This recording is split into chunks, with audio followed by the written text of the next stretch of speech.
This is WWE superstar Drew McIntyre, and you're listening to the WWE Podcast. The champ is the one that everybody wants, me. It's going to WrestleMania. Claymore! Austin 316 says I just whipped your ass. This is my iron. You're going to acknowledge me. Welcome to the Mailbag, everybody, for this Wednesday, May 17th, 2023. Hope everyone's doing well as we are halfway through the week, or as you listen to this, it's Thursday, I would imagine, and we are nearly to the end of the week. If that means anything to you, if you have a traditional job, then yeah, you're looking forward to it, right? Weather's getting warmer, summer's around the corner, Memorial Day, and as we all know as wrestling fans, Night of Champions is also about a week and a half away. That came up so fast. But before we get to anything, I want to thank our new patrons over there at patreon.com. And Justin, we have welcome back to Screws Tonic. Welcome back. And Dennis McGinley, Mr. Dennis McGinley.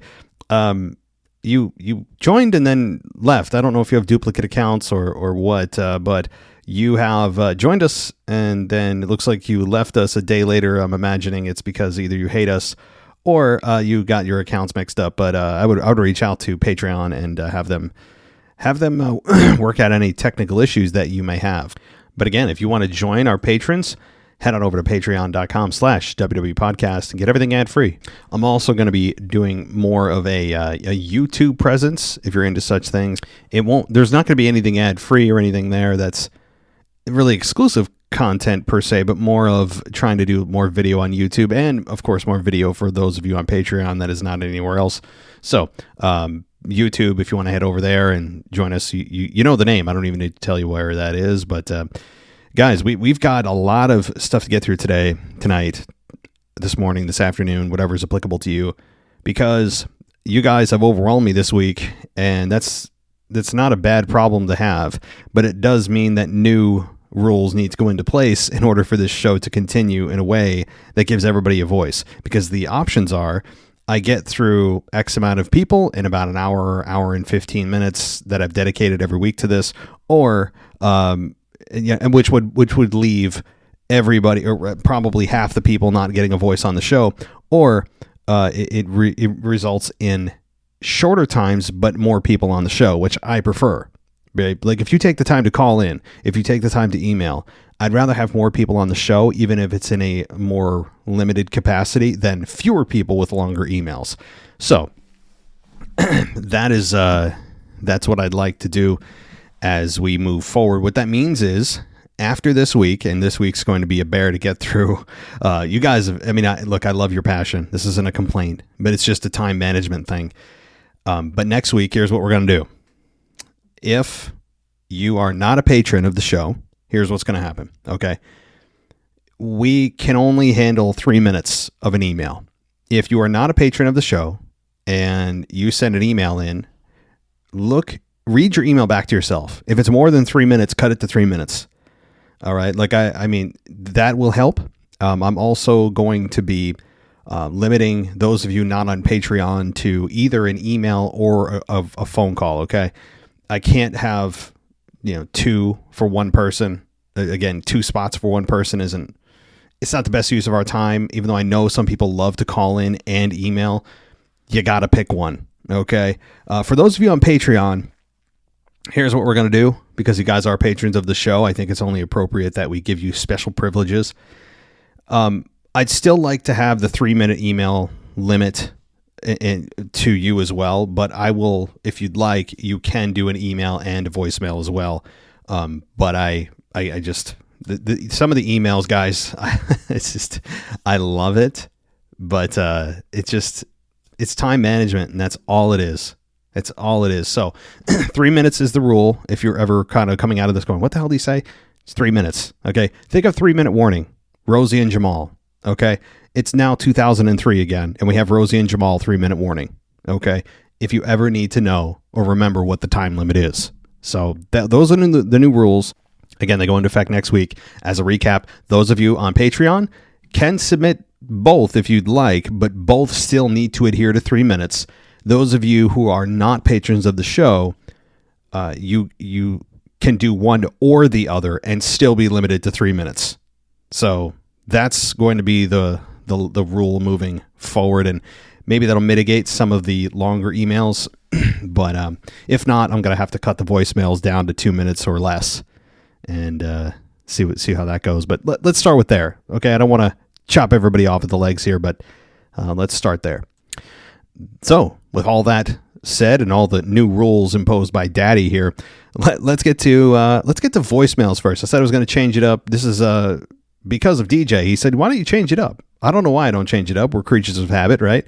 We just do things in a familiar way because that's, I don't know if it's a survival tactic or evolution or way our brains are wired, or just for comfort that things are familiar and you do things a certain way. Either way, DJ, thank you for the suggestion. So tonight, I'm going to be switching it up. We're doing voicemails first. So what more appropriate way to start off than with a voicemail from, you guessed it, Mr. DJ Kuzmo. Take it away.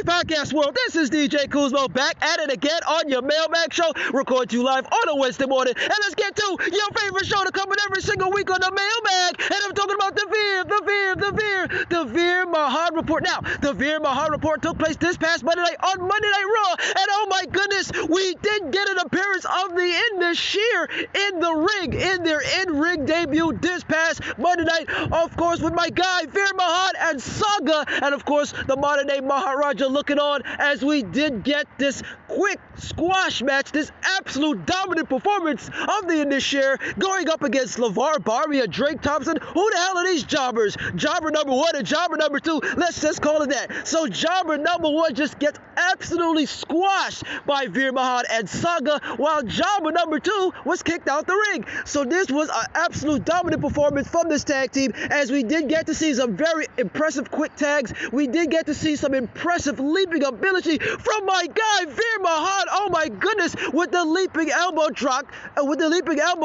to Drake Thompson, and of course the match ends in a very quick finish where it looks like some sort of doomsday finisher, some sort of doomsday tag team finisher, where Veer Mahaan goes to the middle rope, and of course Saga positions Drake Thompson. He holds Drake Thompson for the $1 million arm squash to none other than Drake Thompson. And 1, 2, 3, the Indus win, and this continues. Hopefully this continues their phase 2, as Jinder Mahal says, their phase 2 of dominance in the NXT, but in the Monday Night Raw tag team division. Now, we did get to hear from Jinder Mahal. We did get to hear from the modern day Maharaja when he says lots of people are saying Raw belongs to them, but in actuality, it belongs to the Indus and the future. Our future will be written in gold. I can't wait to see the day when the Indus dethrone the tag team champions, whoever they are, whether it's Kevin Owens and Sami Zayn or whatever up-and-coming tag teams. You better watch out, because the Indus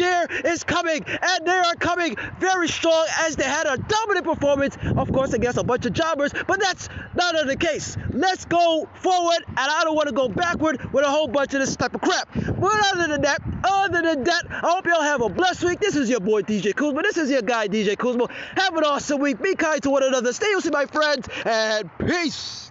The weekly Veer Mahaan Report, brought to you by DJ Kuzmo, and it's feeling more and more relevant, isn't it? Those weeks that felt like months where they weren't doing much of anything. They were not even on NXT. And now here they are on the main roster. Sure, it's against jobbers, but so what? How many teams and single stars start out with jobbers? And you know what? A lot of them that start out with jobbers are the ones that end up being the most successful, because they're trying to build them as dominant. They're trying to build them towards something. It doesn't mean, it's actually not a bad sign they're working with nobodies, because they're trying to establish dominance for future opponents when they get to the real roster on Raw, when they get to the regular the regular wrestlers. So this is a good sign to me. It really is. I mean, hell. I mean, look what they did with Braun Strowman forever. Now, Braun Strowman is not exactly one of the biggest names in wrestling, but he's had I think a very successful career. Omos continues to squash the the nobodies when he's not in programs with Brock Lesnar or Bobby Lashley or Seth Rollins, but he's worked with those guys. And Omos is a big name.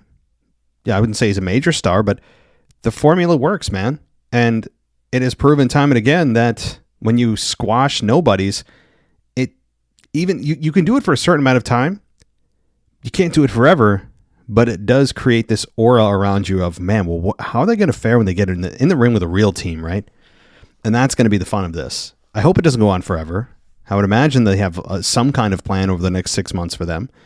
I don't know if that includes tag team gold. I think that's a little too soon. But what do I know?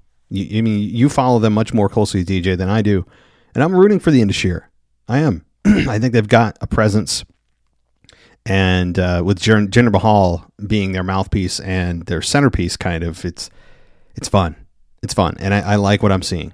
So thank you, DJ. We'll get to your email a little bit later, but let's get to that next voicemail. Hey, it's Kyle from Baltimore. So I wanted to talk about last night's SmackDown episode and talk about this whole announcement now that Roman Reigns is going after Roman Reigns and Solo Sikoa going after the tag team championships. I don't understand why that's even a thing. This whole Roman Reigns is champion at this point. It's a big mess. You have the World Heavyweight Championship as a thing. You're gonna have Styles and Rollins at Night of Champions, which should be fun. I'm looking forward to that match. They haven't wrestled for a while, so that should be a fun match for the World Heavyweight Championship and Night of Champions. But I guess I don't understand and don't get why they're doing this with Roman Reigns. What is the point of still having forgoing what 1,000 days? Then what? Who cares at that point? So it's like in some respect, I hear other people saying that they should have put the title on Cody Rhodes while he had the chance, but in some respects, I get what they're saying, but I also don't. But I'm also glad that he still did it because Rhodes isn't really all that credible to be champion. And so, as of right now, because it was just really too fast, I'm kind of conflicted on realistically. At the end of the day, that should have been Seth Rollins versus Roman Reigns at WrestleMania, but whatever. I think at the end of the day, though, I guess I just don't know why they're just refusing to have him defend the Universal Championship and going after tag team championships with Solo Sikoa. I don't get it. I don't understand it. Maybe you can make sense of it, or maybe you can't. But I just want to just put that out there. But that's it. They throw a call. Die. Hey, Kyle. So I hear your frustration, but if I'm in WWE's shoes, here's why I would do what they're doing. And it's simply to further the split of the Usos and Roman and Solo. Because eventually, you would imagine down the line, maybe as soon as SummerSlam, maybe, it's going to be the Usos versus Solo and Roman. And no tag team is going to be involved. No tag team championship should be involved. I'm leaning more towards Kevin and Sami retaining because they just won them. There's a lot of heel tag teams, including new teams like the Indus and Pretty Deadly, that they could work with. And having Roman, again, be an absentee champion for another championship just doesn't make a whole lot of sense. This match is set up, not for Roman, I don't believe, to win the tag team championship, but to rather further the storyline of the split of the bloodline. That's it. Because I would imagine that the finish of this is going to be the Usos unintentionally, maybe not so unintentionally, costing Solo and Roman the match. That's what's going to happen here. Because that's what this is all about. And let's be honest, Kevin and Sami, they have a little bit of unfinished business with Roman. I mean, it's still there. Not as hot as it was a few months ago, no doubt, but that's why they're doing this. So don't look at it as, well, why is he doing after the tag team championship? Well, he shouldn't be doing that. But I don't think he's going to win. I think I'm firmly on that side now. Unless they do something wacky over the next couple of weeks on TV to change my mind. That to me is what their objective is to further the split of the bloodline, not about the tag team championships. That's what this is about. And as far as Roman not defending the Undisputed Championship, yeah, are we not used to this by now? It's been 3 years nearly, which is insane. And how many times does he take a pay-per-view off? A lot. Several times a year, actually. So, I mean, as I spoke about Anthony DeMarco, I spoke about this with Anthony DeMarco on our current state earlier in the week. We mentioned that it's likely that Roman Reigns does not defend his championship until July 1st in London at Money in the Bank, because he's not defending it at Night of Champions, unless barring something crazy creatively over the next couple weeks, which I don't anticipate. And then the next event after May 26th is the Money in the Bank event in London at the O2 Arena. So it could be exactly 3 months from the last time Roman Reigns defended his championship, which that's a little excessive, I think. Going 1 month is enough. 2 months is the limit that we've been extended to or pushed to, and now it's going to be 3 months until Roman defends his belt again at Money in the Bank. Presumably. I mean, hell, maybe he doesn't defend it again until SummerSlam. Who the hell knows? I mean, maybe the Solo and Roman thing and the Usos happen at Money. I mean, who knows, right? But my guess is it's July 1st in London. He finally defends the championship. So July 1st, guys. And, you wonder how this championship reign has gone so long, because we've never had a champion in the modern era anyway that has had so much time in between title defenses. And I know that's how they used to do it. I understand that, but it's not the past. This is the present, and it's just people get impatient, and understandably, no doubt. But there you go. All right, we're going in circles, but that's the explanation, Kyle. Thanks for calling in. Let's get to our next one. Hey, this is Dennis McGinley, or Mr. Dennis McGinley. I'm actually currently from Mustin, Wisconsin, if I haven't ever said that before. And that's Boston, not Boston. Hey, Matt, I just wanted to let you know I'm having trouble logging into Patreon account on my laptop. I've had some Geek Squad things happen, so I'm having trouble. So here's what I'm going to tell you what I'm going to do. I'm going to make a new Patreon account with updated Gmail email that you don't have. So I'm on the SmackDown tier for my account that you have the information that lets me have that. Just look out for this, please. Thank you as always. If you could, when you get back, can you get back to me on Twitter that you got it and anything I need to do for you?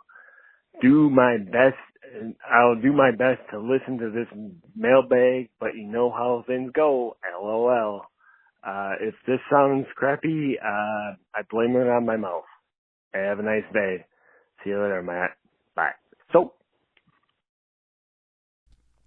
All right, Dennis. Hey, at first I listened to this. I'm like, this is kind of a technical question. Maybe it doesn't belong on the mailbag.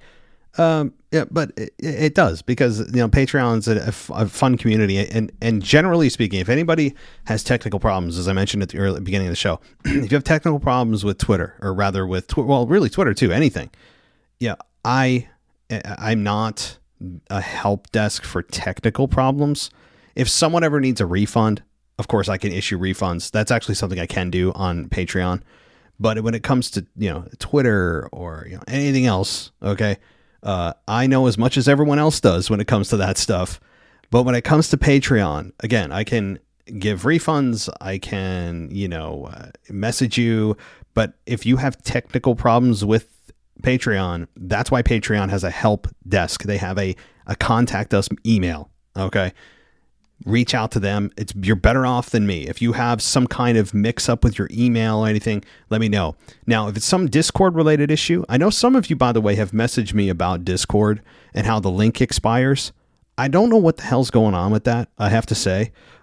There was an integration recently with Patreon and Discord where they directly integrated it with Patreon, and there's been some glitches along the way. So I've done my best to integrate everybody into the tier that they have pledged. But if you're still having problems with Discord, let me know. Okay, I can provide you another direct link to Discord.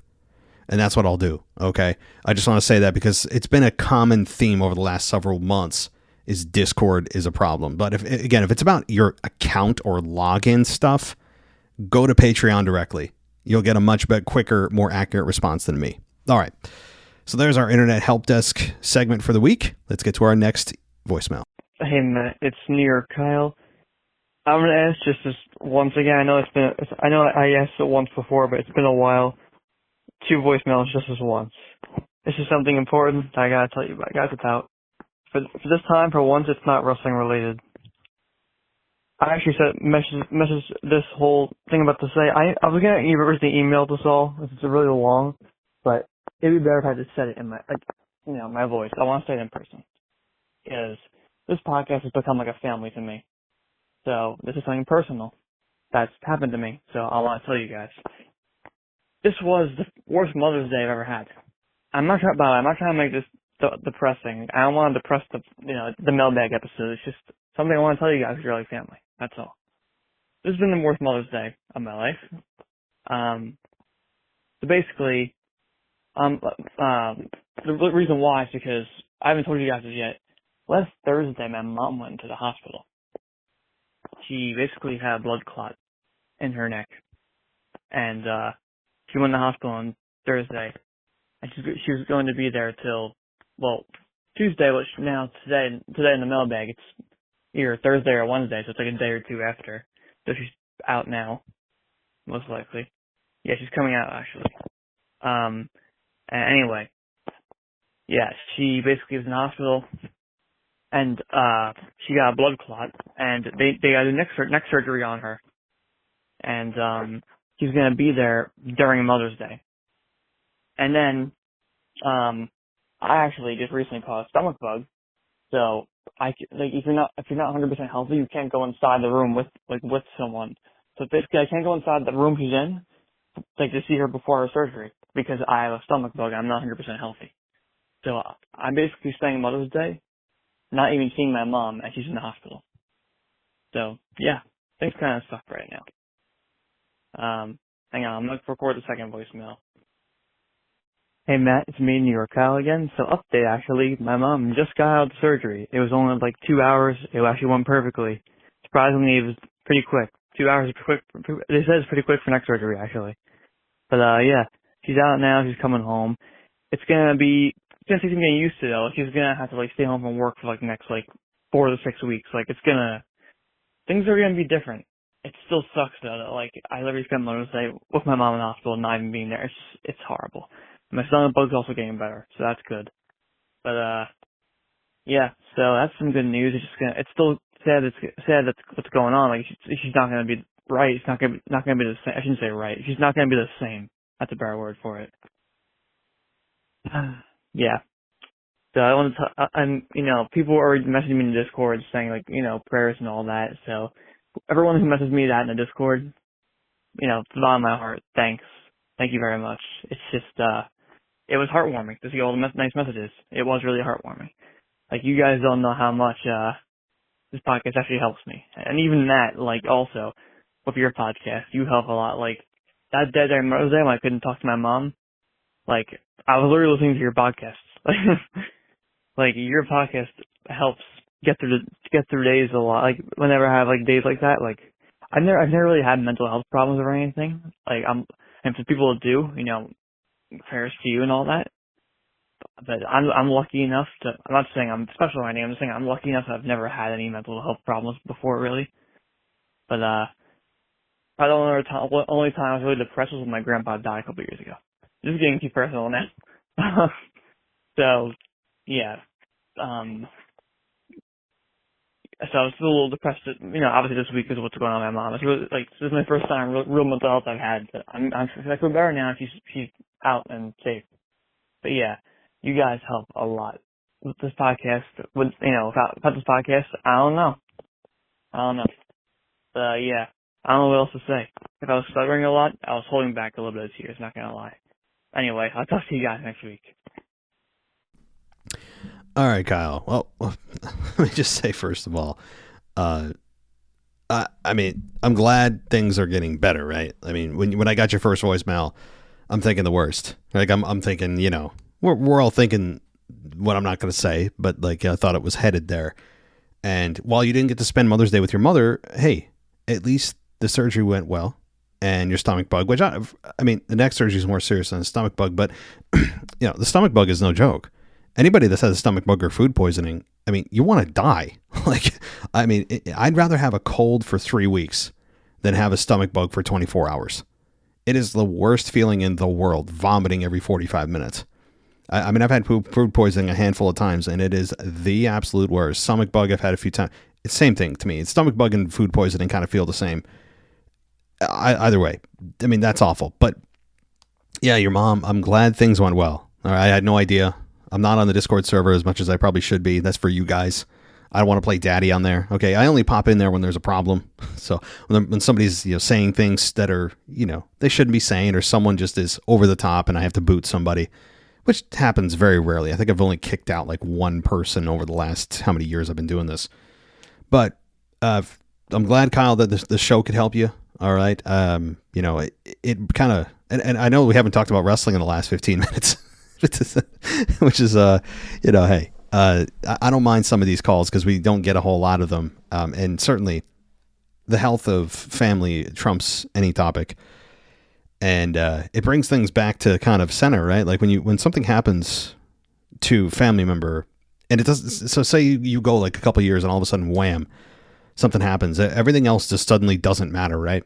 All the things you were worried about, work, your like money, anything else you had going on, all of a sudden none of that stuff matters, and it only the health of that your family member matters, so yeah, it just reminds you of your mortality, and I don't know how old you are, Kyle. I would imagine in your 20s, early 20s. It sounds like that's my guess, and I'm in my late 30s now, which trust me, I'm mentally still where you are. Okay, let me just say that my brain has frozen at the age of 24. But my body keeps aging, which is an interesting dynamic. But as you get older, your parents, your grandparents, they start to slowly, go, right?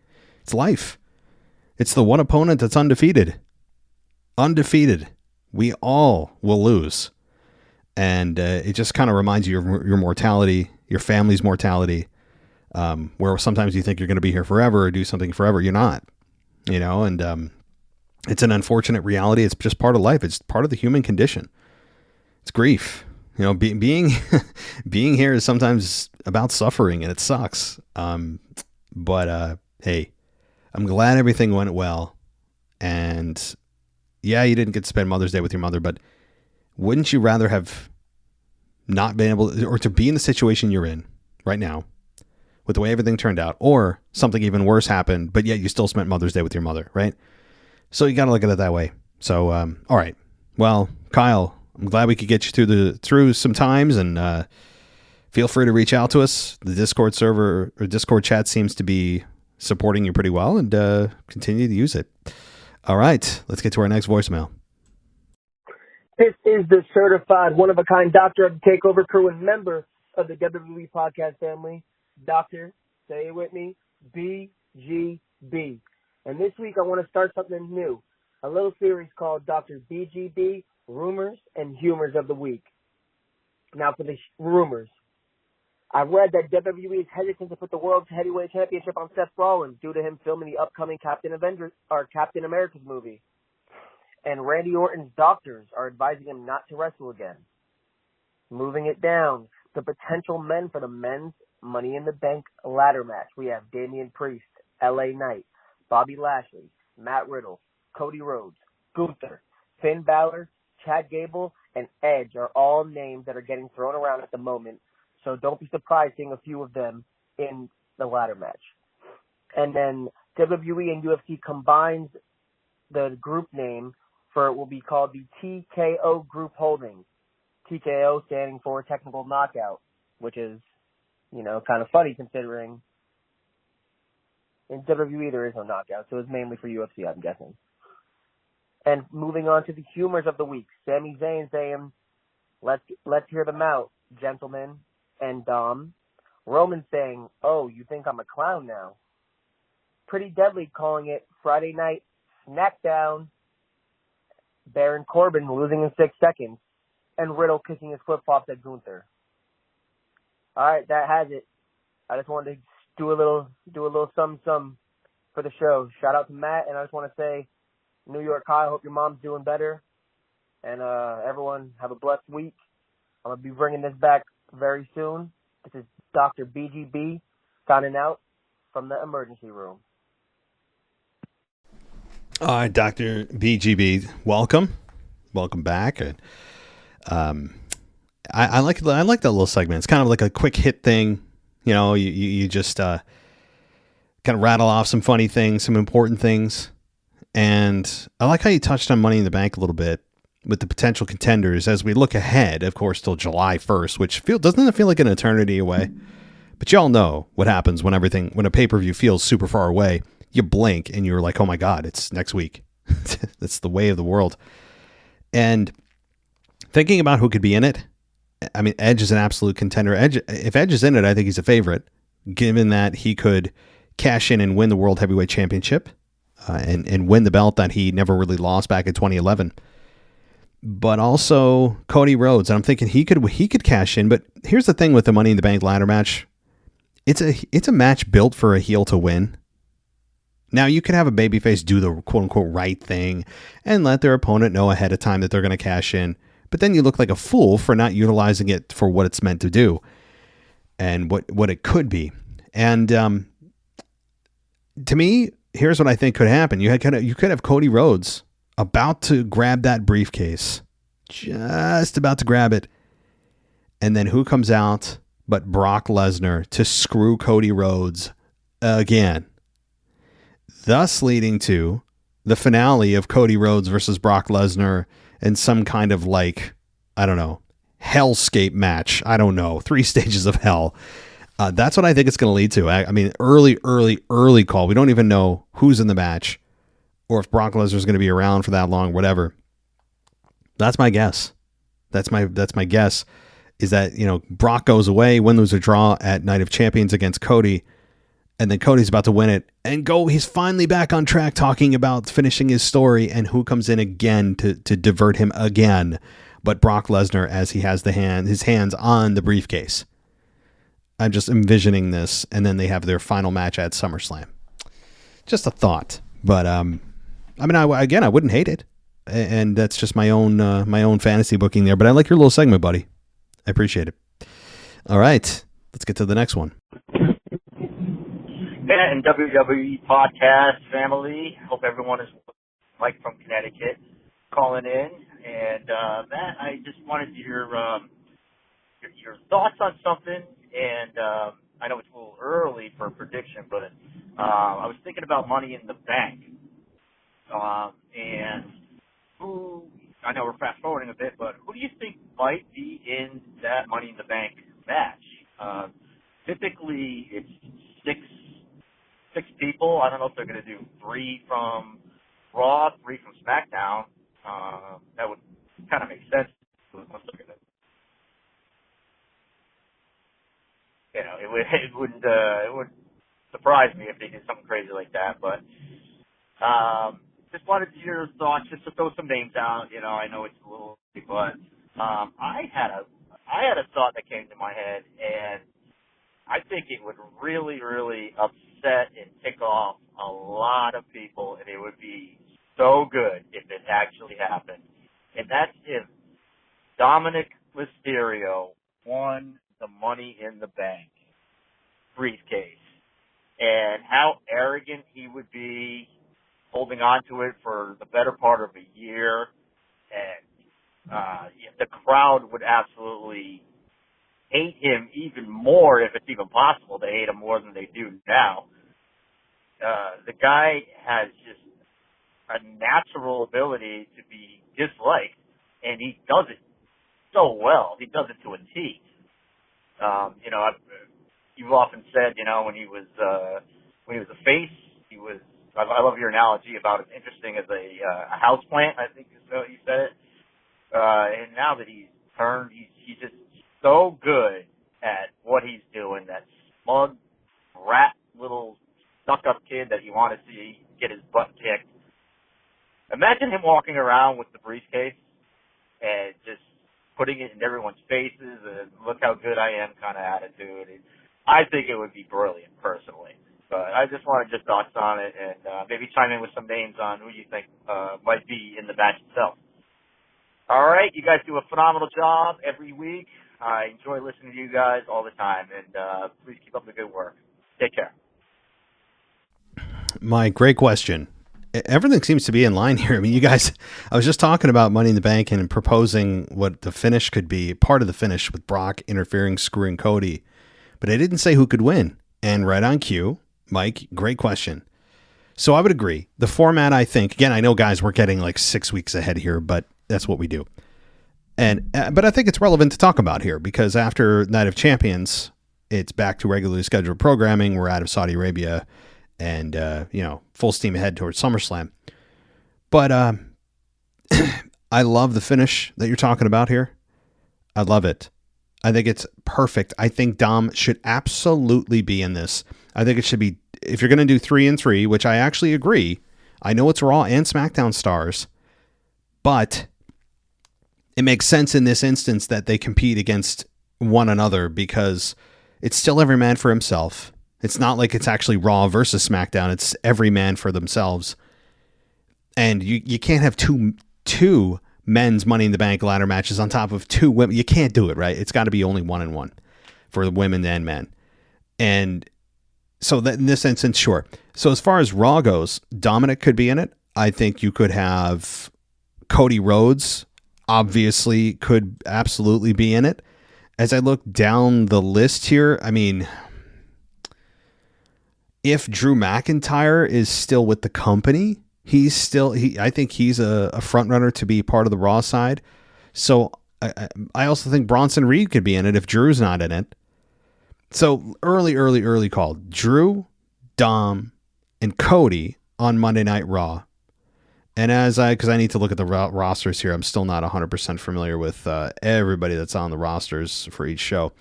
On the SmackDown side, I could see, let's see, boy, oh boy. AJ Styles. I would say Bobby Lashley, but if he's in an actual match with Roman Reigns at the Money in the Bank event, he's obviously not going to be in Money in the Bank. So I think AJ Styles on SmackDown. Again, here's the thing. It's either going to be AJ or Bobby because one of them is going to be in a one-on-one match with Roman at Money in the Bank event. So it's either Bobby or AJ. I don't think both. And then the other 2 spots, I think Edge is another one. And let's see here. You could have, oh boy. You could have like Jey Uso. What about like one of the Usos? Make it interesting. Because then they'd be a favorite. What if he wins? He's in a qualifying match. He's in. What if he wins? Does he cash in on Roman? That kind of thing. So there you go. There's some early names, early calls. But ultimately, I'm 100% with you. Dominic as Money in the Bank winner would be awesome. Brock screws Cody, and maybe somebody else is still, tries to take advantage, and Mommy comes in and holds the leg of somebody, and Dominic ends up winning. It's a match designed for a heel to win on top of it. And imagine Dominic as, oh my God, it's already nuclear heat. It would be a nuclear meltdown. And he could cash in on Seth Rollins, who presumably is going to be the World Heavyweight Champion. And imagine Dominic as champion. It's not that insane. Now, I'm not already calling for Seth to drop the belt, but as you said, it can be cashed in anytime over a year. So Seth could still have a lengthy title run before that little worm comes in and cashes in and becomes champion. Just, again, think about that. I'm with you, man. Oh, good stuff. All right, next voicemail. Oh, hey, Matt, it's Bevan here. Hey, just watched Raw, and I've noticed too, I know you brought it up in your Raw review. I've listened to the first 20 minutes of your Raw review, with Paul Heyman and his mobile phone. Yeah, it's weird how he talks into his earpiece, but then on top of that, like, who has his phone on speaker in a noisy room when they're trying to speak to someone, because you would never be able to hear what the other person's saying. So, yeah, I think the whole thing needs to be polished a bit, because you should either have like earbuds in his ear or a headphone, connected to his phone, so it can actually sounds like there's actually a conversation going on. It just looks a bit too shabby. And one other thing is, oh God, I sound like a whinger these days, but I believe Kevin Owens and Sami Zayn are on the Raw roster, and now they're taking on Roman Reigns and Solo at Night of Champions. So we've already got cross-brand or brand crossing already. But then on the other hand so now Roman Reigns decides who the tag team champions face in a title fight. So that's news to me as well. Yeah, I mean, I'm pretty sure these pay-per-views are going to be great because, I mean, of late, they've just been really entertaining. But sometimes I just find the building up of them and the planning and the scripting or the creative side of things just seems to be inconsistent. But I guess we all know that. And, yeah, anyway, that's all from me. Have a good day. Hey, Bevan, I'm glad you brought that up, too.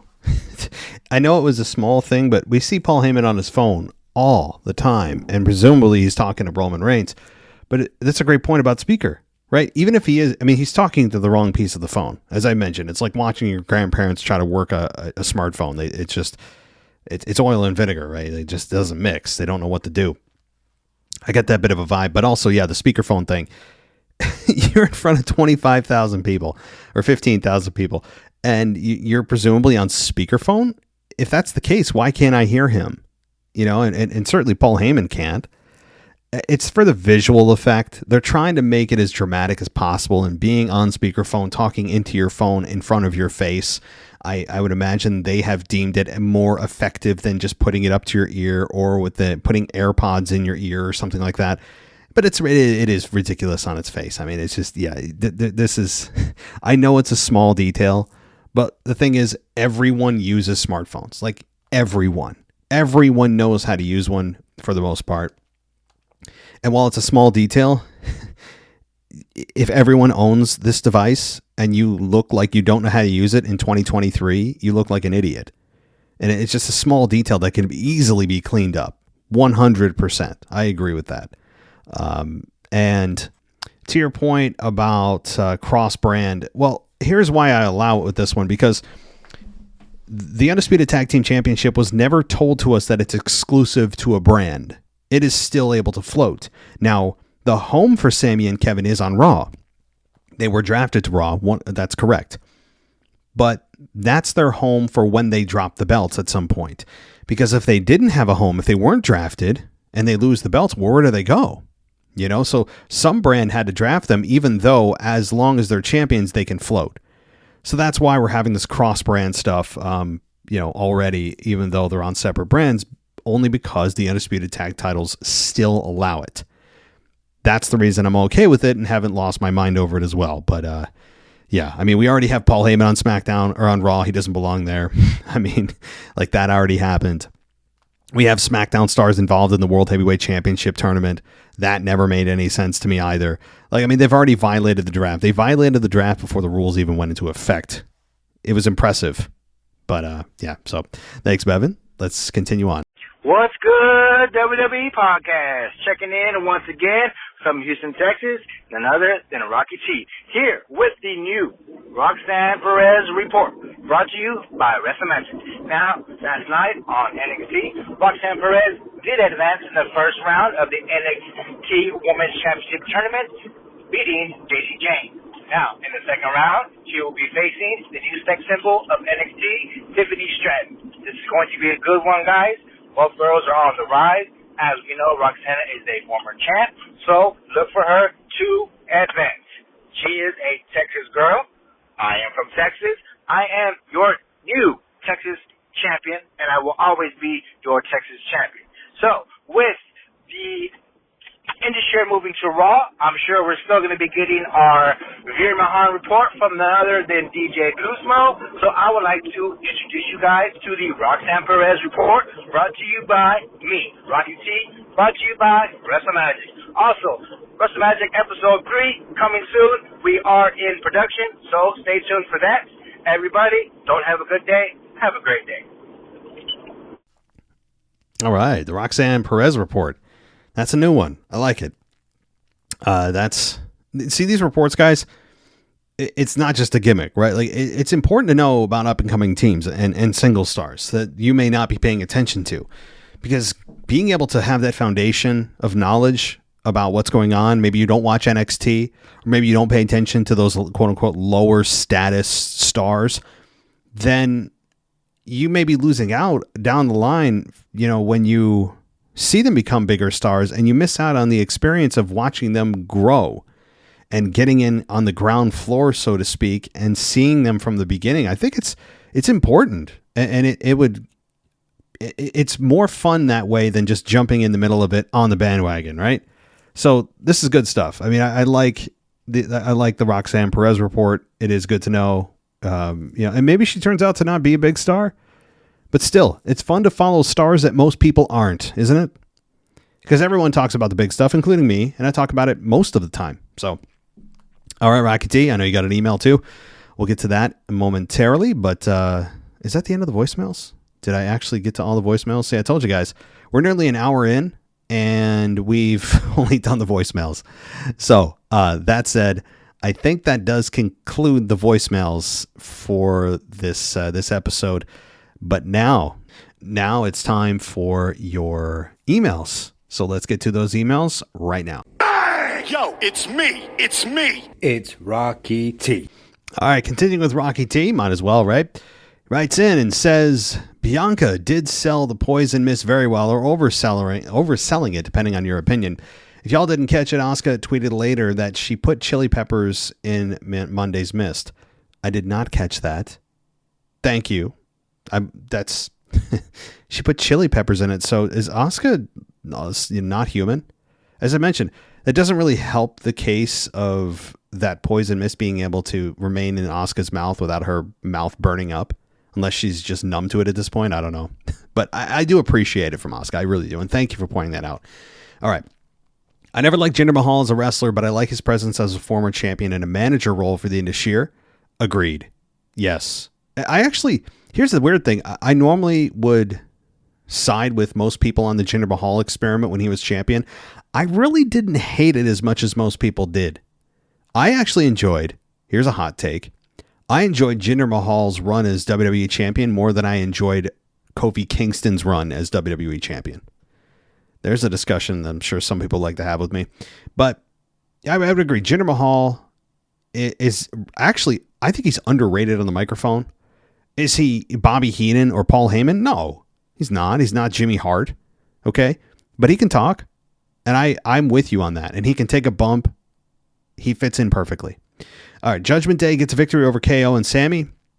Now this gives them leverage to demand a tag team title match, but we all know that can't happen until after Night of Champions. Yeah, I agree. And that's also another reason why I think Sammy and Kevin remain champions. Because there's a lot of talent that they could work with that they have yet to even work with yet as champions on Raw and SmackDown. Whereas you really want Roman as the tag team champion, half of them where he's barely there, he can't compete, another championship goes into the abyss. No, I don't think you do. And, for the reasons I've given earlier in the show, the Usos and the bloodline splitting is really the main story there. When Judgment Day does eventually capture the tag titles, and I believe they will, I would like them to invoke the Freebirds rule. That way, all of Judgment Day will be considered champions. I would agree. I mean, New Day did it their entire career, so why not? Having a women's tag title or women's title and tag titles in the same heel faction would be very good heat for all involved. Yeah, that hasn't happened yet, right? Has that happened? Bayley and Damage Control? No. I would agree. That'd be a first. Tag team title match at Night of Champions. Too soon for KO and Sammy to lose? Yes. I've talked about that already.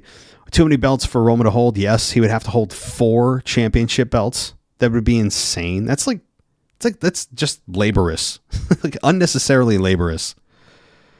Putting the tag titles on Roman means that sooner rather than later he will have to take a loss to drop the tag title, so I don't see that happening unless the plan is to turn the Usos face and have Solo and Roman drop the belts. Yeah, that's the only way you could do it. And here's the other thing. It's not anywhere near in the run of Kevin and Sammy. Like, they just won the Mania 6 weeks ago. That was a massive victory. That was a storyline building for many, many months. And they're going to blow it off and have them lose in less than 2? No way. And also Roman Reigns, from a tag team perspective, has already lost. Remember, he lost on New Year's Eve to John Cena and Kevin Owens. I think it was Jey Uso tagging with Roman on SmackDown when John Cena competed. So yeah, there's really nothing to lose here, and it furthers the storyline with the Bloodline. Kevin and Sammy continue their chemistry and their reign and working with heels and building new stars where it really wouldn't happen with Roman. So thank you, Rocky. Let's see here. All right. Let's get to another patron. Let's get to a patron that is new, Justin. And he writes in and says, "Hey, Matt, thanks for all that you and the crew do on the podcast. I've been listening for about 2 years and finally pulled the trigger on becoming a patron." Well, thank you. Again, you have no idea who the hell's listening, do you? And you never know. It's like you just kind of put these things out. I'm sitting in my office in my house. Like, I'm just sitting here by myself. It feels like I'm just talking to myself. I have no clue who's listening to this. None. It's kind of scary sometimes. Okay. Like many listeners, I too have your podcast playing while I'm at work. I'm in construction, so I put you in my ear and go about my day. But now I can be an active member and not just a ghost listener. Well, cool. Hopefully you're not doing anything too dangerous while you're listening to the show. I don't want to distract you and put you in a dangerous position if you're working with heavy machinery or something that's, high risk. So careful. But that's cool. Again, things I would never think is happening. I see the download numbers, but those numbers are just numbers to me.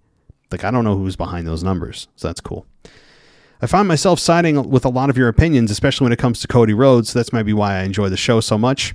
Well, that's awesome. You and myself and Anthony are in the minority when it comes to hating his babyface character. Anyway, I'm pumped that we're finally getting into the Triple H era, as I think he's going to freshen things up with talent and storyline. If it's okay, I'd like to give a quick shout out to ISPW Wrestling. It's a local wrestling promotion based out of northern New Jersey. Anybody that's in the promotion or that's in the surrounding area, please check it out. It's a quality promotion, and Maven is the staple character there, and sometimes special appearances by guys like Gangrel, Tommy Dreamer, Tony Atlas, and more. Without the indies, we would never know most of the talent that we do today. I would agree with that. And shout out to ISPW Wrestling in northern New Jersey. Not too far from me. In northern New Jersey, I could get to in like three and a half quarter hours. So good stuff. I mean, I wish I was in the area. I'd check it out. I have a kind of a low key love for the indie wrestling scene. I never ever talk about it, and I'm not going to pretend to be an expert about it. But I would agree. Yeah, a lot of the characters we've seen and wrestlers that we've seen over the last 20, 30 years have come from independents, then to NXT. They get WWE-ized, packaged, and then they get sent up. But they started in indies, right?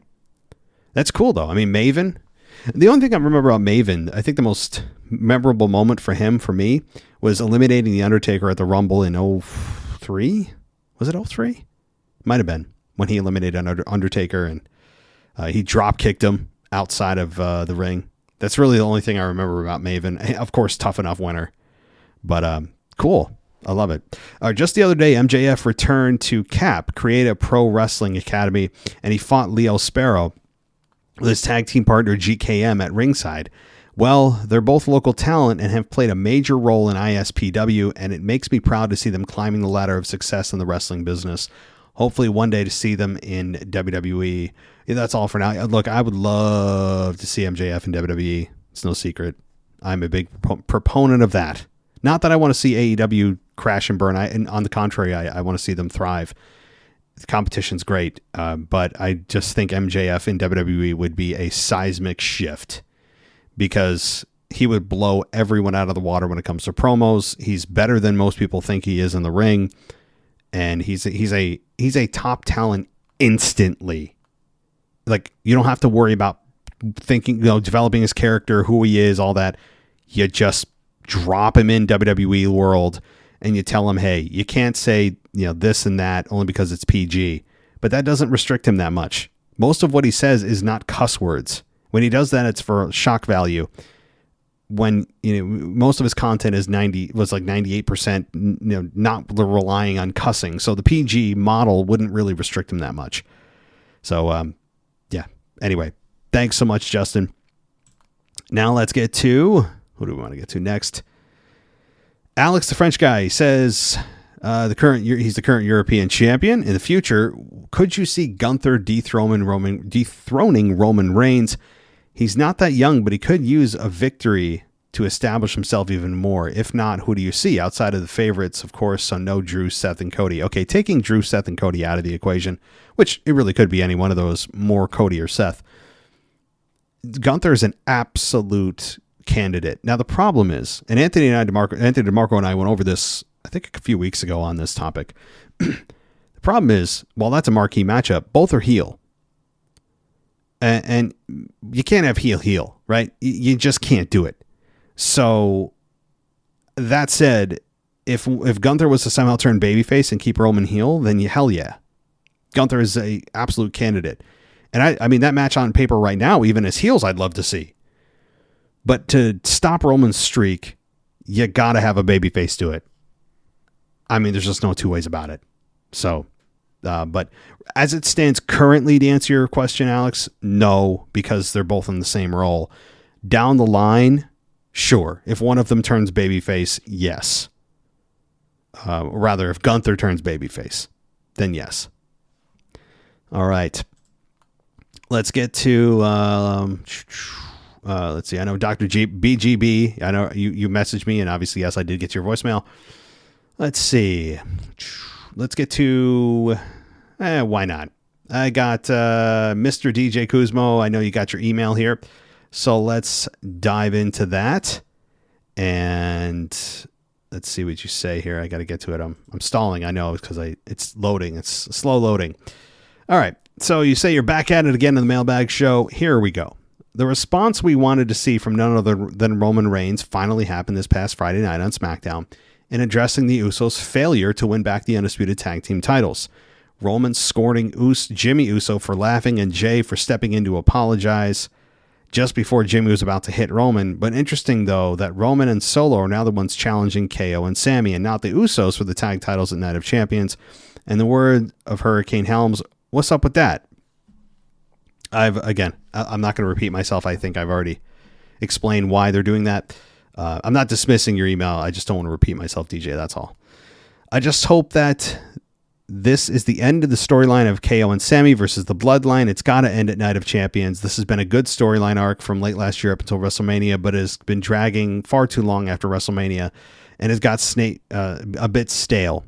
KO and Sammy seem to be on a new path, feuding with Imperium, while the Usos are kind of lost in the shuffle without a clear direction since losing their tag titles. In my opinion, they should have been drafted to Raw in the form of Roman excommunicating them from the Bloodline. Yeah, I would agree that we're all kind of ready. Like, it's not annoying yet, but it's kind of like, all right, this should be the last chapter. We're there. And I would agree. And I think that this will be the final chapter for a long time with Kevin and Sammy against the Bloodline, because it's time for them to move on, help build new stars, work with new heel tag teams. That's why I think they're retaining at Night of Champions. Again, for other reasons, as I mentioned earlier. But as far as your question about, or your proposal for having the Usos move to Raw and having Roman excommunicate them, well, then how do you get to the storyline of Jay versus Roman or Jimmy versus Roman? I mean, you got to tell that story. That's been brewing for a while, and you can't do that if they're on separate brands. That's the only issue I have with that.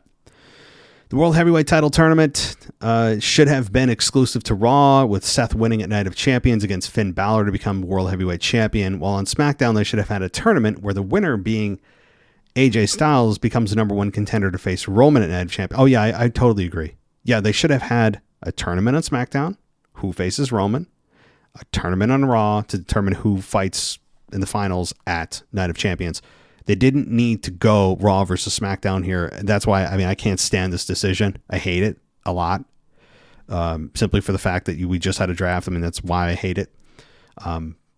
And yeah, I would agree. But they wanted to get to this story of the Usos and Roman and Solo tension building. Now Roman and Solo feel that they can do the job that Jimmy and Jay couldn't, and that's what they're going to tell. And I think AJ will be a number one contender, maybe at Money in the Bank, or Bobby Lashley will be number one contender at Money in the Bank. It's one of those two.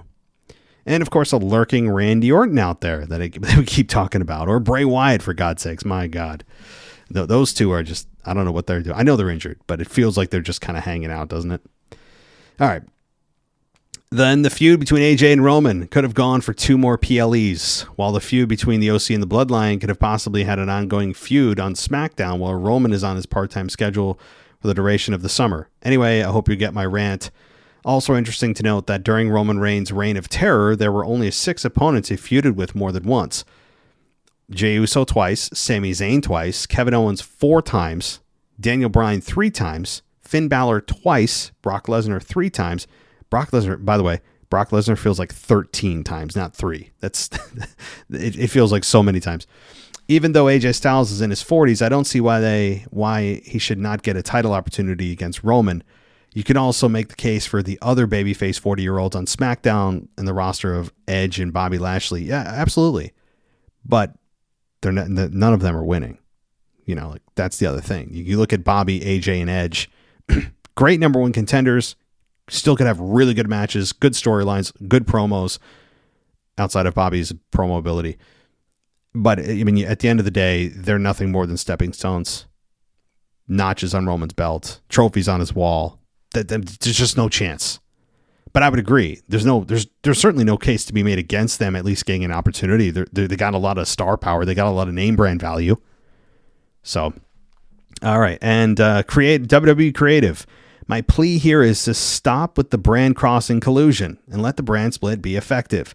Both brands have rosters full of wrestlers that once booked correctly and given time and consistency can develop credible new stars to challenge for the major championships on the separate brands. Agreed. Let the brands breathe. But they can't do it.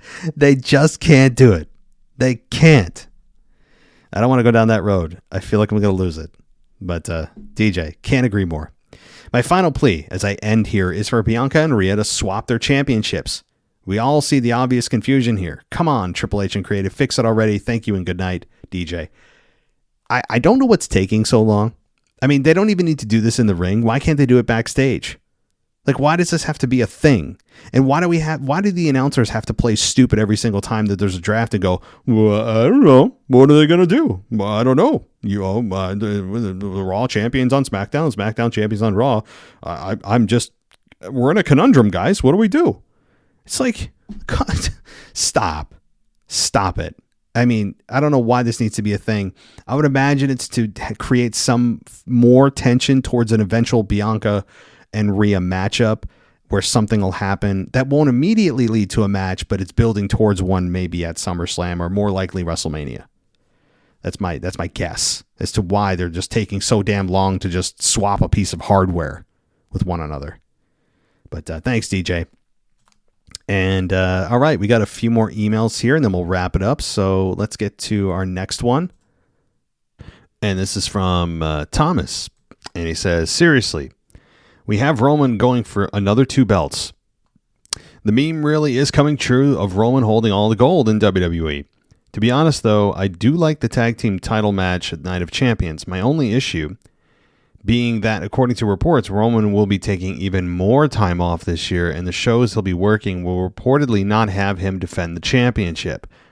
I read at SummerSlam the initial plans are Solo and Roman versus the Usos. This is a fun match for sure, don't get me wrong, but that means that will be in August, September, with Roman not having defended the belt since WrestleMania. Apart from Money in the Bank, it still has yet to be determined. To me, this is almost This almost all but gives away that KO and Sammy are retaining at Night of Champions, since having more absentee championships will definitely have the fans in an uproar. It also makes more sense for the Usos to cost Solo and Roman the match unintentionally, where Solo takes the pin. I would agree. I've been beating that drum several times throughout the show here. Lastly, I also read on Twitter today that there are plans to have Bianca Belair and the Street Profits turn heel later this year. I think this is needed for the Street Profits, and for sure I think Bianca will totally benefit from this too. I don't mind Bianca as a babyface at all, but it would be interesting to see her as a heel with a change in character. Well, they were heels as a group. Kind of an informal group back in the pandemic era. Remember when somebody, like, quote unquote, poisoned Montez during the pandemic era? I don't know if it might have been before the Thunderdome. Bianca was a heel, and somebody had poisoned Montez Ford. You don't believe me? Go back and look. But they've been heels before. I would agree that all of them are in need of a change. And if you're not going to turn Bianca heel, at least do something different with her babyface character, for the love of God. That's all for me. Keep dropping the great podcast, by the way. I just bought my tickets for Raw in Quebec City in mid-August, so I could definitely do an in-person review after the show. Well, thanks, Thomas. Yes, sounds good. Remind me of that, because Lord knows I'll forget. Very good. And let's continue on with Diego from Honduras, Central America. Very cool. I'm 30 years old and been a fan of wrestling since my parents got me the WWF game for NES. Well, what WWF? You got to be more specific, Diego. What WWF game? Is it just called WWF for NES? I don't know. I mean, you might be right. I don't know, but either way, that dates you back 30 years minimum. Very cool. Just wanted to stop by and say that I'm a fan of the podcast and listen to it daily before I go to sleep. Well, you're not the first person to say that. Maybe I should sign up for the Calm app or something. I don't know. Maybe throw in my resume, my hat in the ring. Because a lot of people I've heard tell me that same thing, that they either fall asleep or listen to us as they're falling asleep. So I don't know what that says about this show, but I appreciate it.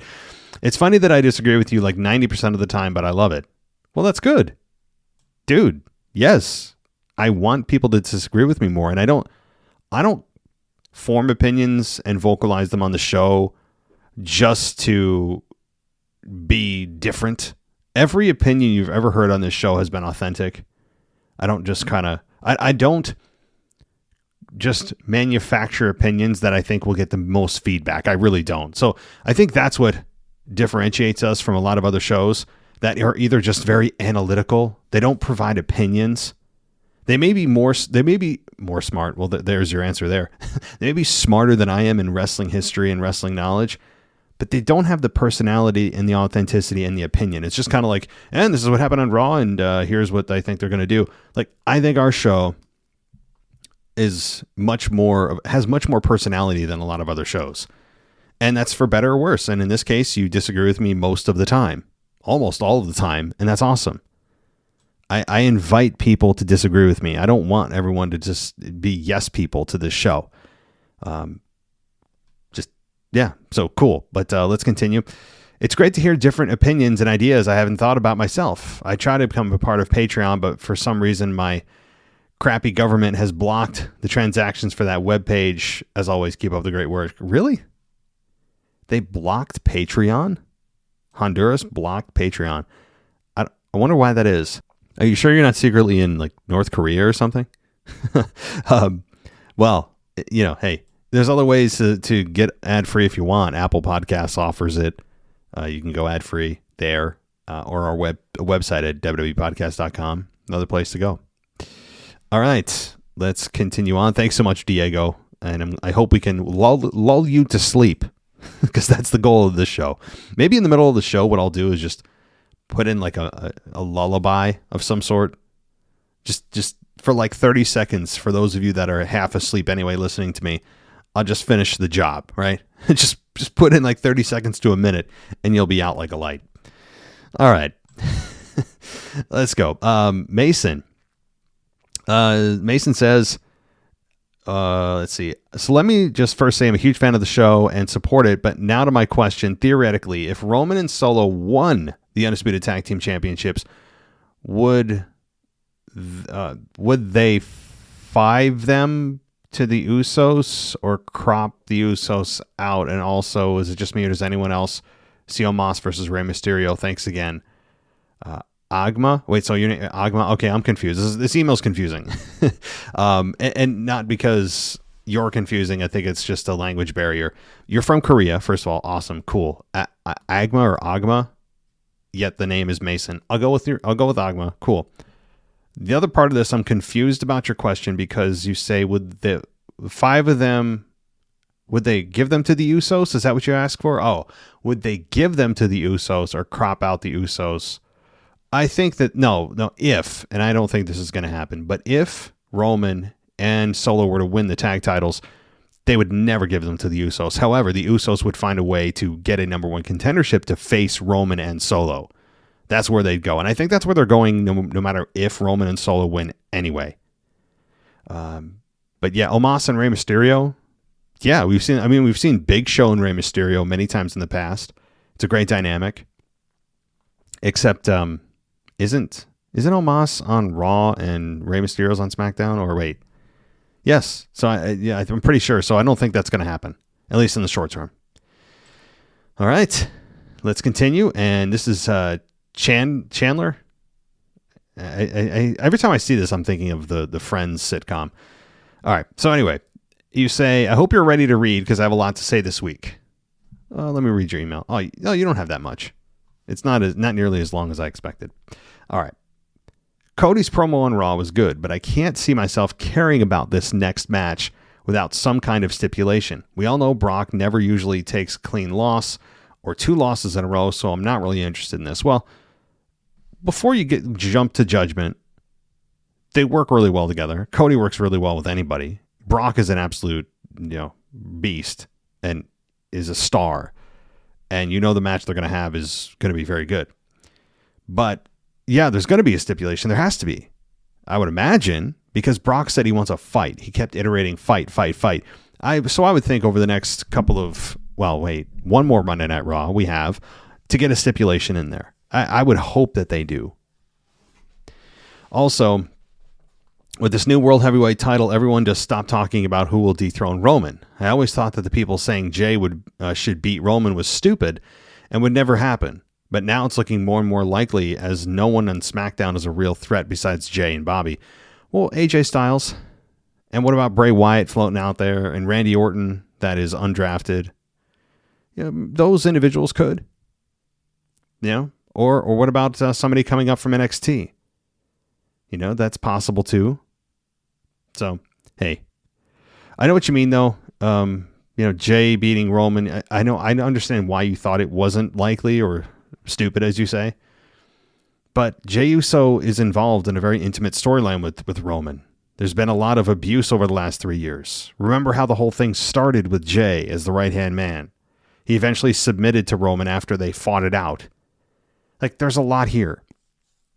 And Jay is supported by the crowd in a big way. Remember when they thought he turned babyface and joined Sammy only to turn on Sammy?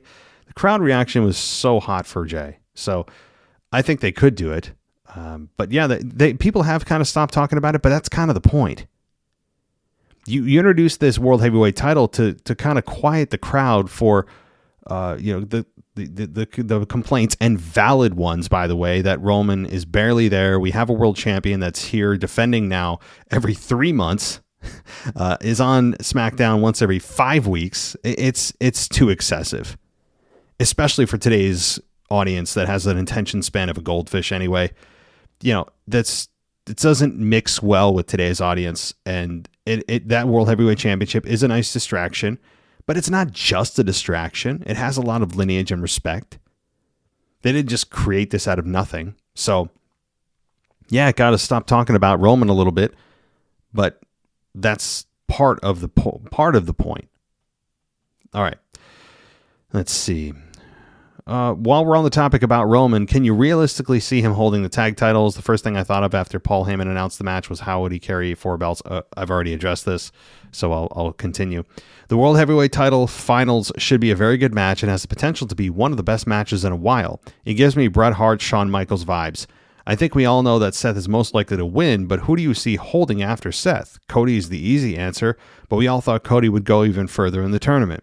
The recent news, okay, so before the final point here, so now we're getting 2 steps ahead. Not only do we have to assume that Seth is going to win, we have to then think about who could beat Seth and be next. Well, first, I think Seth's going to have a long run. And Triple H set up this belt basically describing a babyface. Like, when Triple H introduced this belt, he essentially just looked in the WWE dictionary of what they look at a babyface, how they would define a babyface. A fighting champion. They'll fight all over the world. They'll defend it anywhere. I don't think that's, by the way, the best way to describe a championship unless it's the very watered down, meaningless 24/7 title. No, they shouldn't defend it anytime, anywhere. And that's how Triple H introduced it. That's describing the 24/7 title. You know, remember that thing that was a total joke and fun for about 5 minutes? Yeah, I think that was a bad way to describe it. But his comments that it'll be someone that they can respect and that will be here and all this, they essentially told you, hey, don't worry, a babyface is going to win this belt and they'll be here a lot. So you knew immediately a babyface is winning it. And when you look at Raw, who is the top babyface or babyfaces? Cody and Seth. So if it's not Cody, it's got to be Seth. So there's that part. Now, who takes it off Seth? Probably Dominic Mysterio. That sounds insane. But as I alluded to earlier in the show, again, this is all so far out. But I would imagine Dominic wins the Money in the Bank and cashes in on Seth in the next 6 to 12 months. And Dominic becomes champion. Think about that. That'd be freaking awesome. Just for the heat. All right. So the recent news about Randy almost sent me to tears this week. I know it's kind of stupid because it's just wrestling, but Randy is my favorite star of all time. And it's just hard to come to terms with the fact that he might not get a proper farewell match. Sorry for the long email. I understand if you don't go through the whole thing. Chandler, I don't think you've heard long emails on this show. Okay. Yours was a whisper in the wind, pun intended. All right. As far as Randy goes, yeah, there's been a lot of speculation that he's not going to be back. The doctors have told him don't wrestle. But here's the thing. That's what you'd want people to think when you're just about to return. Is it not? How do we know that's true? Are we Randy's doctors? Do we have his medical reports? Of course not. You know? So the point is, do I think this is nonsense? I wouldn't totally disregard it as nonsense. It could be true. Either way, I think Randy's returning. So whether you go the pro wrestling route of they're just trying to get us off the trail and sending out this quote unquote medical report that he's not coming back so people get him out of your mind. Oh my God, he's never coming back. And all of a sudden he comes back in a month and people are like, oh my God, I didn't think he could come back. Or the fact is the doctors did tell him that, but Randy said, F it, I'm coming back. Either way, Randy's on his way back, I believe. So, all right. Let's continue. A couple more and we'll wrap it up, as I said earlier here. We've got Jeff from the Philippines. So he says he's back and better than ever. Was that a pun on Eric Bischoff's music? I'll take it. What are your thoughts on JD McDonough? I'm a fan of the guy since NXT 2.0. He came here from NXT UK and then went back to Black and Gold NXT. He was basically just another cruiserweight wrestler during the Black and Gold era. I think when they repackaged him to 2.0, it did very well for him. His gimmick now is basically Patrick Bateman that isn't trying to hide his sadistic side. It seems like he's going to be the newest member of the Judgment Day. Rhea Ripley had JD tatted on her left cheek at Backlash, and Finn Balor made a cameo after Kathy Kelly's interview on JD last week. Plus, Finn Balor was the one who trained JD. Yeah, there's a lot of evidence to support this. Absolutely. A ton of evidence to support JD could be a part of this group. If they do it, I wouldn't go more than that many members. You know, that to me is kind of the cap for a faction. Rhea Ripley's the biggest babyface in that group. She might be one of the biggest baby faces on Raw. People are ready to get behind her and support her. And That said, though, with JD, if he comes on, he's already a heel. They did a nice job of talking about his dark side. He's the ace, as he said, the Irish ace. Yeah, I have no problem with that. From what I've seen, young guy, not the biggest guy, but that doesn't matter in 2023 anymore. And talented, loved the video package. Sign me up. Let's go, right? Number 2, what are your thoughts on Roman and Solo challenging for the Undisputed Tag Team Championship? I think that they're winning the titles at Night of Champions. Solo's very protected, and Roman is booked as the strongest version of himself. I think this is just another way for them to add another title on Roman. Plus, Paul Heyman cut a promo a few weeks ago on Raw about Roman setting his sights on the World Heavyweight Championship. It's like an unspoken rule in wrestling. You shouldn't tease something and not deliver. What I believe is going to happen is whoever is the World Heavyweight Champion at WrestleMania will end up another victim to Roman's title reign. That's all for today. Hope everything's all right over there. Been very busy the past few months, so I don't have much time to watch wrestling. Thank you. Well, catch up, buddy. There's a lot to catch up on. I hope you are staying safe and doing well over there as well, over there in the Philippines. Basically, I mean, you are literally half a world away. It's so crazy we're reaching people that far. But that said, again, the tag team titles seem to be a hot topic as expected on the show. So, like I've told everybody else, I'm not going to rehash things I've already said about what I think could happen. But do I think that whoever's the World Heavyweight Champion at WrestleMania will end up another victim of Roman's title reign? No. This title cannot be absorbed to Roman Reigns. As much as I would love to see it just for the simple crowd reaction, it's not enough of a reason to put it on him. There needs to be a deep reason. You can't introduce a new belt. It would chip away at the actual goodwill of fans that the fans have with the company. The fans would actually revolt against the company, not against Roman. It would be ridiculous. I mean, just you can't do it. You can't do it. Even if it's great heat for a little while, the fans would just be like, dude, come on. You know, like, this is nonsense. It would actually be channel changing, I think. It would actually reach that point. It would turn people off. And there does reach a point where you piss people off, but you piss them off in a way that's angry at the company. So you're just going to do what you can to hurt the company, which is just don't watch, don't add to their numbers, don't add to their ratings, don't buy their stuff. That's all. Yeah, but I think it would reach that point if they did that with Roman. So I don't think that's going to happen. But the dark part of me wants to see it. I do. So, all right, Jeff. Thank you, buddy. Let's see how many emails we got left. I keep saying a couple. I keep lying to you guys just to keep you engaged in the show. Let's see. I really keep losing myself. All right. Let's talk to King Scully, who's in the house. He said, representing the UK all day. He says that he's coming for the European Championship. Okay, look out, Alex. Thank you, Matt, for reading my email a couple weeks ago. I believe I just missed out last week, so I'm trying again. Last week, everything I said was pretty much the same as DJ in his email. Anyway, I know we're heading for a Seth Rollins heavyweight title win, but I would have preferred someone new to have a title reign, and not Roman Reigns. It wouldn't surprise me if Roman won the new title down the line at some point, considering the draft normally falls apart and it's a WWE thing to do. But the draft already proved pointless when they announced SmackDown's competitors as part of the tournament. For me, I would have liked Shinsuke Nakamura to win it. I'm not his biggest fan, but I enjoy his matches and I prefer us sing along to his theme music rather than Rollins. But we know it's going to be Seth, and you, Matt, get to sing along to his annoying song. That's kind of the trend.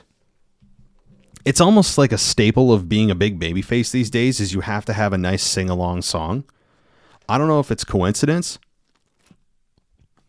or it has become kind of a requirement. I don't know, but either way, like it has become a staple of big babyfaces are sing-along songs. And I don't know what to make of it yet. The ideal, or rather the match between Solo and Roman against Kevin Owens and Sami Zayn is hard to predict. I have some ideas. Maybe the Usos cost Roman and Solo the tag title match. Ding, ding, ding. That's what the fans would want. However, it's more likely to be the Usos helping Roman and Solo.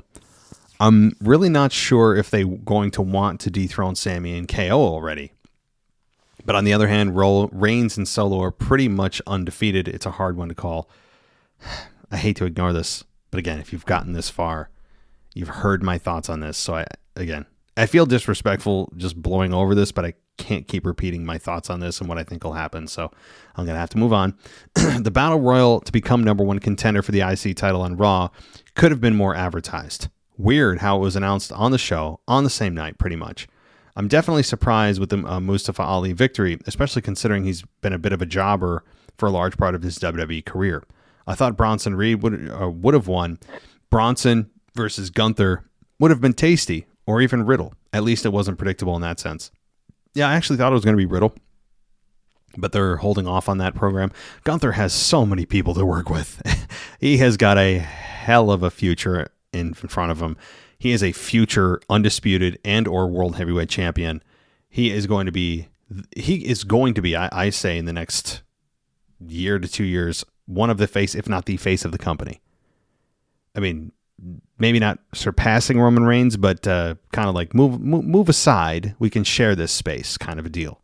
Gunther, he's got a great face too, doesn't he? Gunther has, that's his one of, but not the greatest, but one of, is his face. It's perfect. He looks so old school. It's like somebody took a time machine, went back, and kidnapped somebody from the past, like as I've said, a war general or some kind of soldier in an army, like just a badass looking soldier, and brought him back to 2023 and said, "Hey, all right, here you go. You're released. Go do this pro wrestling thing."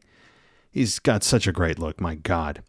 But again, Ali's victory, I mean, how can it not be because they're going to Saudi Arabia? It is. If they weren't going to Saudi Arabia, Mustafa Ali would be rendered to catering, and that's just a fact. So, all right. By the way, yeah, Bronson versus Gunther, too early, and they're both heels. Can't do it. Another thing about the Battle Royal was what was with all the tag teams in it. That was odd. That kid in the crowd laughing at Dexter staring at that MMM Maximum Models was amusing. I'll leave it at that, and I don't want to go overboard. Thank you. So, I didn't notice Dexter or the kid in the crowd laughing at Dexter. I missed that. But all the tag teams in the Battle Royal, it just shows you they don't know what to do with the tag teams. If you're a tag team, what are you doing in a singles competitor match? I agree. Again, it shows you that the tag team division has never been a priority for WWE. That's all. It's just kind of the same old. But, yeah. All right.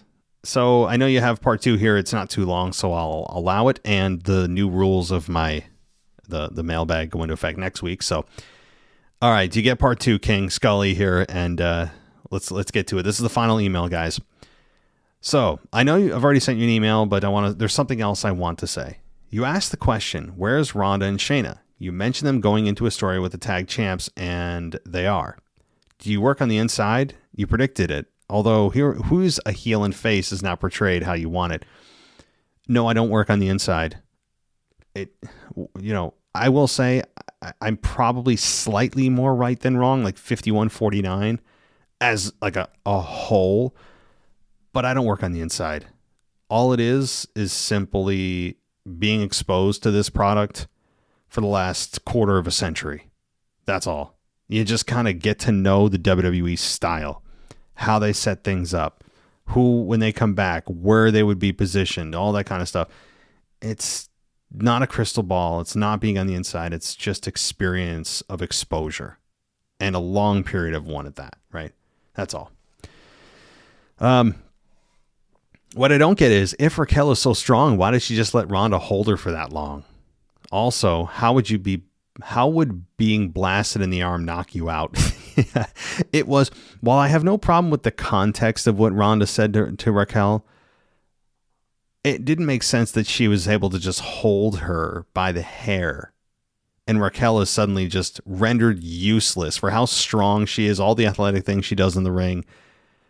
Boy, she just can't handle Ronda Rousey, and holding her with one arm down. Yeah, it didn't make any sense. And then, being kicked in the arm and suddenly you're knocked out. Look, this is where you need a bit of a number for your brain, where you have to go, okay, I can't think about this. This is ridiculous. I can't think about it. I want to be engaged in the story, but this detail is ridiculous. Yeah, I don't know who came up with that segment. They should have. Here's how I would have bought it. If they beat down Raquel a lot more, right? Instead of just a couple of shots, with how big and strong she is, it would have been a little bit more believable and totally fixable if they just beat her down where she was kind of half unconscious being sat up by Ronda, who's holding her by the hair. Instead, it was just cartoonish. And the amount of a beatdown did not equal the amount of total uselessness that Raquel felt by just, oh, she's got my hair. What do I do? Yeah, I agree. And here we go. Lastly, I found it strange that Sonya Deville just watched her tag team partner get beat. She had plenty of time to try and interfere. Instead, she let Chelsea Green get dominated. I like Chelsea Green's Karen type of character, by the way. It's refreshing and she plays it well. Yeah, that was a little weird, but it'll be forgotten and a detail that no one will remember. And thank you, King Scully, for the email. And Chelsea Green does play it well. She does. She plays it well, and she's also decent in the ring. I like her character more and more. She's one of the ones at first that was just cringy, and it felt very lay cool from the mid-2000s. Or was it? No, it was like early 2010s. It felt very lay cool, just egregiously, horrendous and cringeworthy. And then it just started to grow on me and grow on me and grow on me. And now I enjoy seeing Chelsea Green. I do. She's easy to hate, and you love to hate her. So yes, but thanks, King Scully. Thank you to everybody. Again, guys, we're going to tone it down a little bit next week and try to keep this show to an hour, which is really kind of my sweet spot. So we're going to implement those new restrictions next week. And hey, I want to get everybody on the show. You guys take the time to write in and call, and I want to make sure that those efforts are rewarded and answered. So, guys, by the way, if you want to support the show like so many people did tonight, go to patreon.com/WWE podcast. If you want to hit up a ad-free experience, it's a great way to do it. Or you can go to WWEpodcast.com or WWEpodcastshop.com for all your podcast merch. Or you can go to, what's the last plug I always do? Spotify? 5-star review? I don't know. There's too many at this point. It's just basically one big infomercial, right? All right. Thank you, everybody, for listening. I'll be back Sunday night with your weekend review. But, of course, you've got a lot more audio between now and then. AEW, you've got maybe a WFTW release. You've got Retro. You've got the SmackDown review. It just keeps coming. The hits keep coming. Thanks, guys. I'll talk to you next time. Thanks for listening to the WWE Podcast. Don't forget to subscribe on your favorite podcast app so you don't miss a show, or head to WWEpodcast.com. And for all of these shows ad-free, head over to patreon.com/WWE Podcast. Until then, we'll see you next time.